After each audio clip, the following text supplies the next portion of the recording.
What is going on, everybody? Welcome to the video. Today, I want to show you my collection of guitars. Now, if I would have made this video 5 years ago, my collection would have been 5 times what I have now. But I ended up giving away probably 80% of my collection just because they would sit there, collect dust, I wouldn't really play them, and I just felt bad. Because there are people out there who genuinely could enjoy them and appreciate them, so I ended up giving most of them away. Also, I just made a Patreon. If you want to see more behind the scenes content, keep up to date with me on the daily, consider joining me over there. Link in the description below. So this guitar holds a very special place in my heart. I got this back in 2016, I want to say. So I've had it for a while. I've had other Majesties before, and for some reason, this one just has this thing that just, I don't know how to explain it. I think if you're a guitar player, you kind of understand what I'm talking about, where some guitars just resonate with you. Of course, the gold hardware is just beautiful. I love that. You got the locking tuners in the back. I took this thing on tour with Rest Repose back in the day and beat the absolute shit out of it. And it still holds up. It's a great guitar.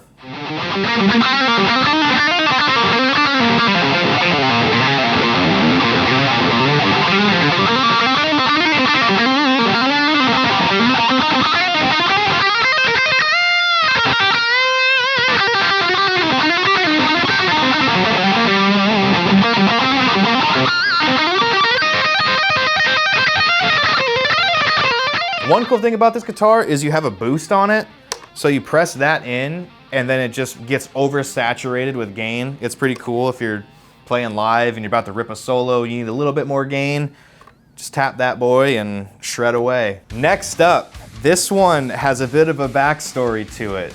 I love this guitar so much, and it originally started as a pawn shop guitar. It was about $60. Do you know how Fender makes those Squier Stratocasters that are like $100? This wasn't even that. This didn't even have a name on it. I mean, it was like, I don't even know. I don't even know what guitar this was to begin with, but it was about 60 bucks, 65 bucks. And I thought, well, let's make it cool and see what I can do with it. So it's the original neck of that cheap guitar, and then the body is also the same, except I had a buddy of mine who does that, I don't know what it's called, but you take these like lightning rods, and it is incredibly dangerous apparently to do this. I mean, obviously he was very safe about it, and he knows what he's doing, but he would stick the rods into the wood and it would cause this burn effect to happen, which I think is just super, super cool. And so that was a custom thing that he did for me. And then I bought a wood pick guard to just put on there to match this. Now it did have knobs on it, but I kind of liked it with just a little bit more industrial looking, a little bit more, I don't want to say, I don't think crust punk is the right word, but kind of more crusty and grungy and just like shitty, I guess. But yeah, so he did that. I put Seymour Duncans for the pickups. They sound great. And then I replaced the tuners with locking tuners. And then that's it. So original body, original neck, different locking tuners, and different pickups. And this thing sings. Actually, the guitar solo for the blade was recorded in one take on this guitar. And like I said, it was like a $65 guitar, and it just sounds so cool.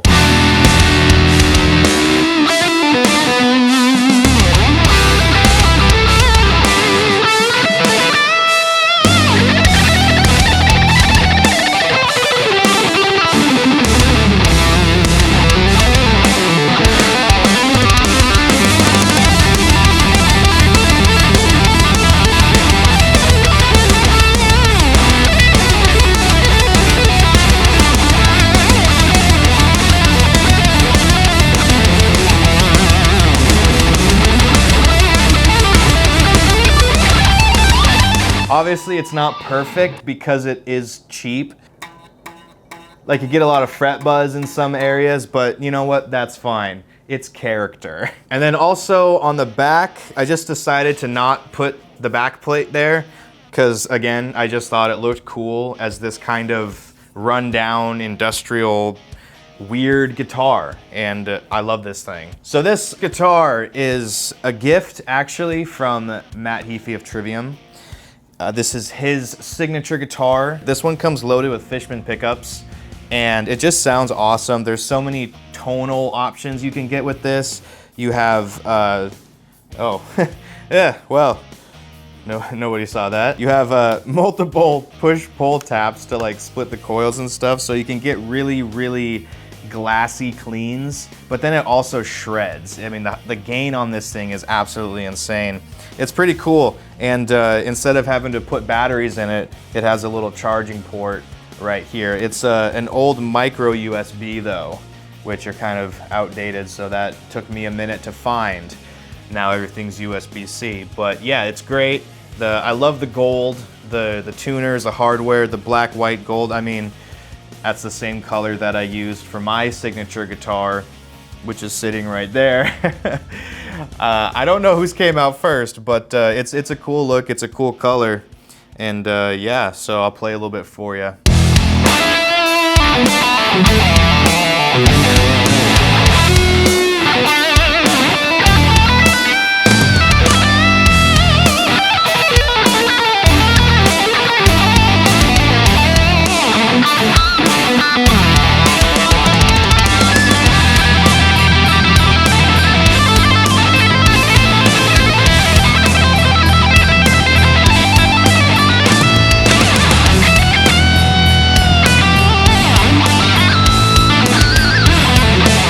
Thank you, Matt, so much for this gift. This is beautiful. I use it all the time. A great shredder guitar, and it just sings. Next up is this Abasi 8-string guitar that was a gift from Mr. Tosin Abasi himself.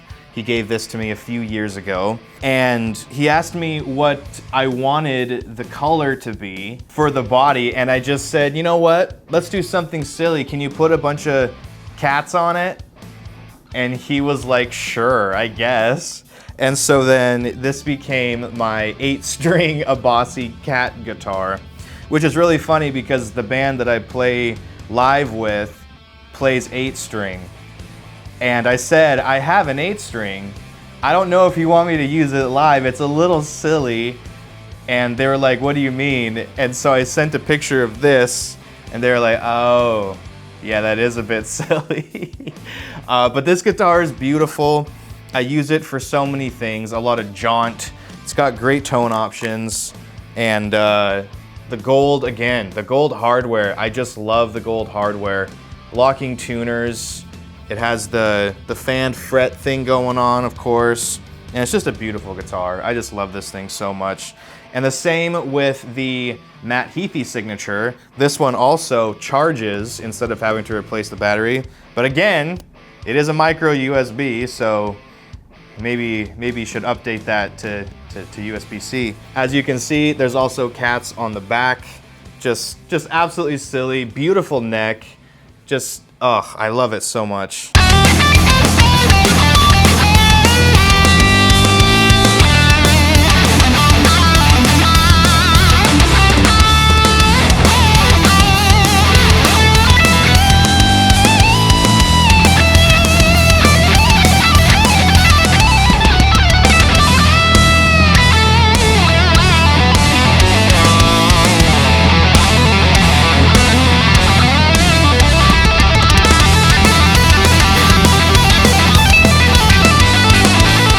It just feels so nice to hold it. You know, these guitars, some people say they might look silly. I think they're beautiful. I think they're great. They feel great when you just sit there and you hold it. It's very comfortable. The access to the upper register on these is insane.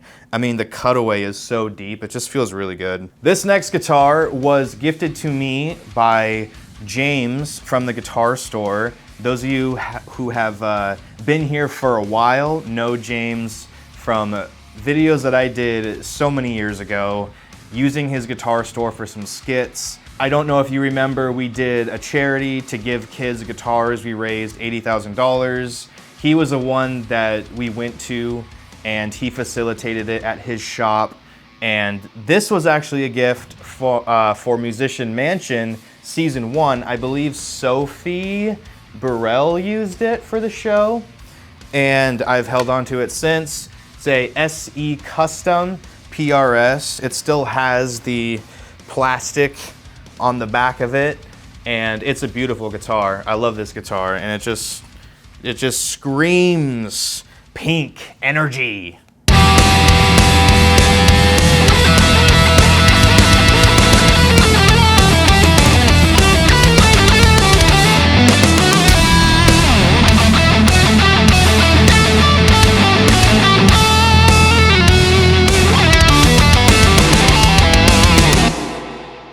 Thank you, James, so much for everything you've done for me and for this beautiful guitar. All right, this one is mine. What do you mean, Jared? Aren't they all yours? No, no, no. This is my signature guitar, which you can see on the back. It has my signature on it. This is a collaboration that I did with Music Man, Sterling. This is a Sterling Stingray, and this came out a couple years ago. We have a black gold version and then this white black gold version as well. And we spent quite a long time working on it. It's the only Stingray with 24 frets. I moved the volume knob from here and stacked it over here because when I play, like, I would just keep hitting the knob and that bothered me, so I just told them, can you move it down and stack it? So they did. And the pickups are a little bit more hot wired, which is cool, get a little more gain out of it. It's got the locking tuners, and of course, the gold hardware. And I don't know what it is with me, but I just never have these on, apparently. And you know, that it is what it is. But yeah, I like this guitar a lot. I would hope so, considering that it's mine. It sounds great.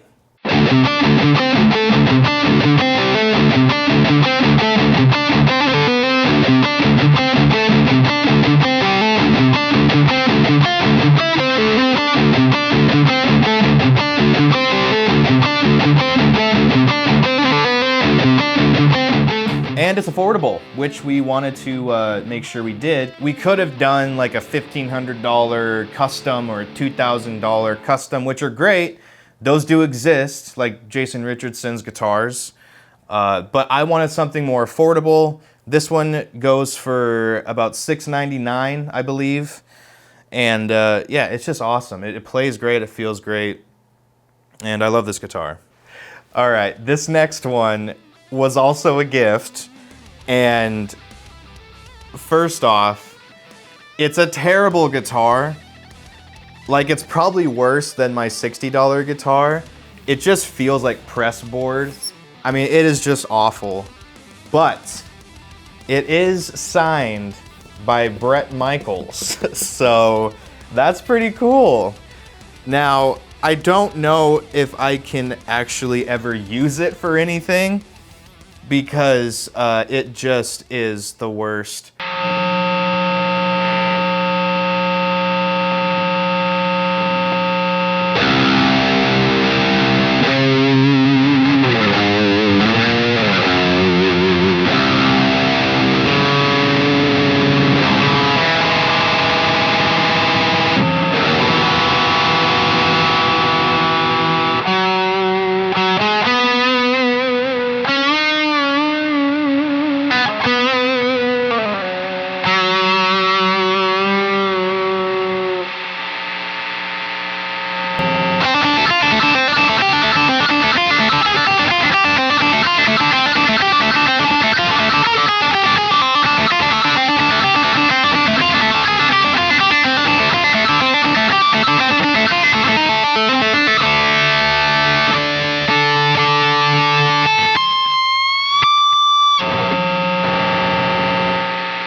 But yeah, pretty cool, pretty cool.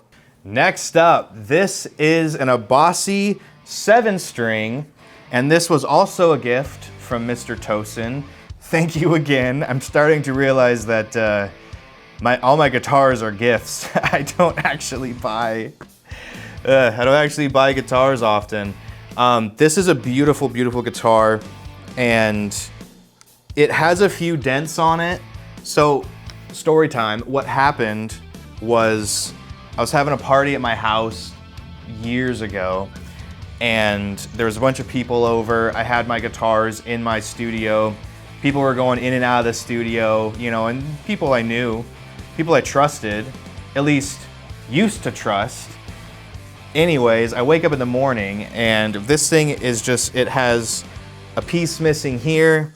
It has 2 dents in it right there. It's got a chunk missing right there. And it's just on the floor. And I'm like, what the hell, guys? Like, what? I was so mad, but it still works great, thankfully. I know now to lock my studio when I have people over.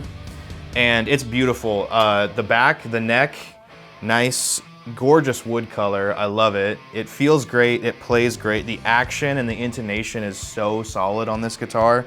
I've done many a Scion song. I've used it for Daddy Rock. I've used it for so many things. It's beautiful.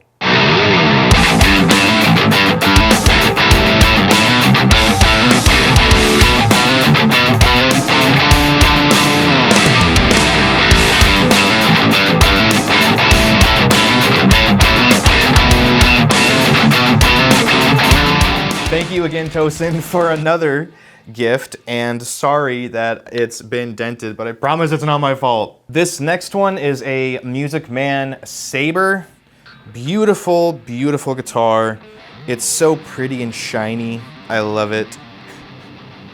I just love how a lot of people are gonna be watching this and be like, yeah, cool, pretty and shiny, Jared. What about the specs? I don't know, man, it's just pretty and shiny. It's really cool.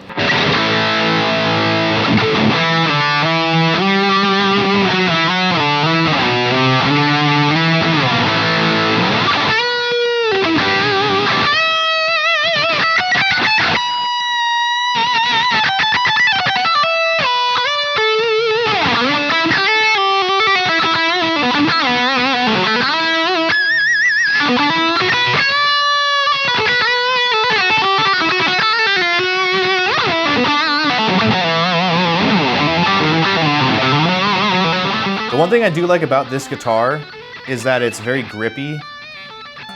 I don't know if that's the right word I should use, but it's great for riffs because I feel like I can really dig into it and just, you know, just like grab it hard, and it just, yeah.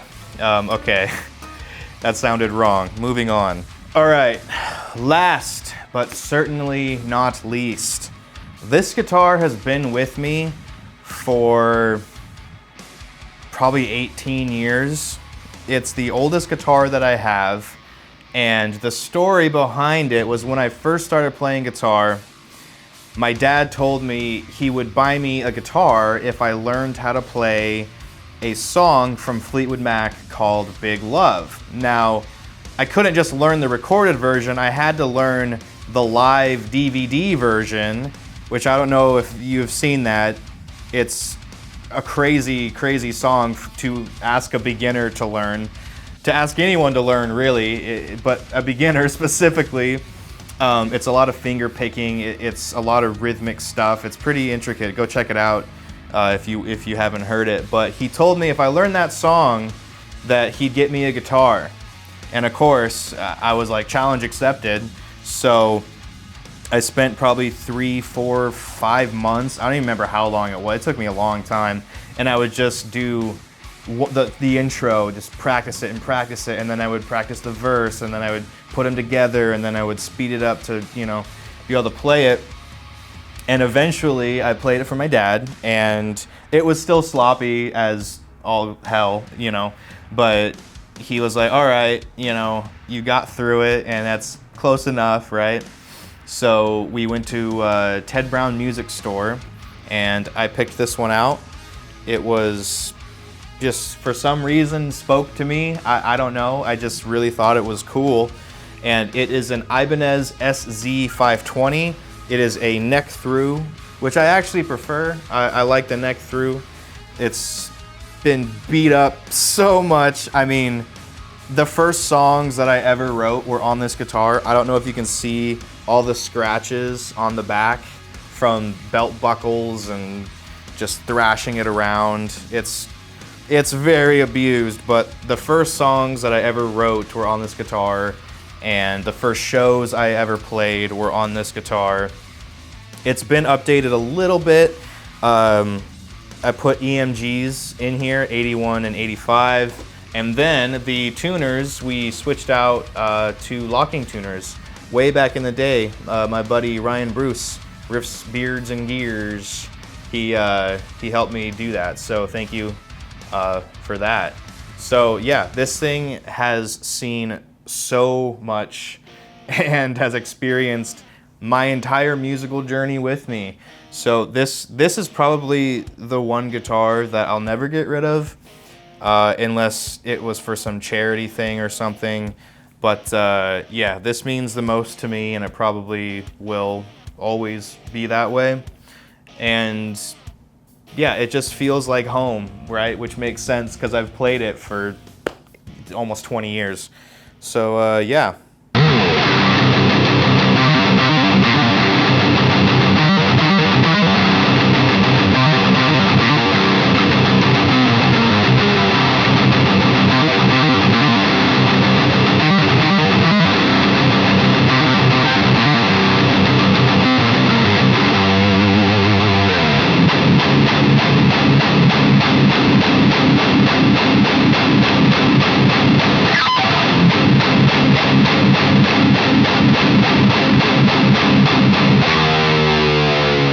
Cool thing about this guitar too is that it's only about 350 bucks. At least it was when my dad bought it for me. But it just feels like a $2,000 guitar to me, because I'm just so accustomed to how this guitar specifically feels that it just plays so smooth. You know, I just love it. I love it so much. It's just a beautiful guitar, and hopefully it lasts another 20 years and gets a lot more use. All right, everybody, thank you so much for watching this video. Hit the like button if you enjoyed it. Comment below. Let me know what your favorite guitar is in your collection, and if you have any cool stories with your own personal guitar. I just made a Patreon. If you want to see more behind the scenes stuff and stay up to date with me on the daily, consider joining me over there. I'll see you in the next one. Peace.